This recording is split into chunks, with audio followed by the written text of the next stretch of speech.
Good evening, tara samahan niyo po ko na manood ng mga construction worker. Mga skills nila, ang gagaling nila. Tara, samahan niyo po ko mga kate. Let's go! Tara, ito po. Unahin po natin to. Sinisipan niya yung scaffolding para sabay-sabay na. Kasi kung isa-isahin, matagal. So, yan yung ginagawa nila. Tapos yung pangalawa naman, diba? Yung gano'n. Diba? Bagsak lahat. Sampuk lang. Tapos ito naman, nakikita nyo naman, pinapalo niya yung bakal. Yung makapal yung bakal niya. Siguro nasa 20 meters.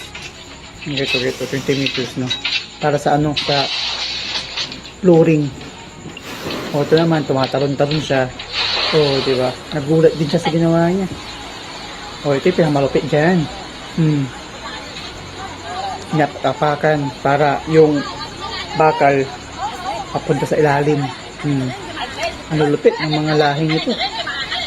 Kita nyo naman. Diba? Lahing Lebanese. Tapos ito naman, siguro ito yung nila boss. Diba? Tingnan nyo naman, wala pa siyang safety harness.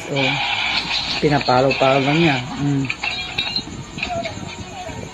Tapos meron pa doon isang dulong yung lalaki. Umalis ka dyan, sabi niya. Matatamaan kita dyan. Galing nila, no? Pinanulong nila, no? Galing. Approve.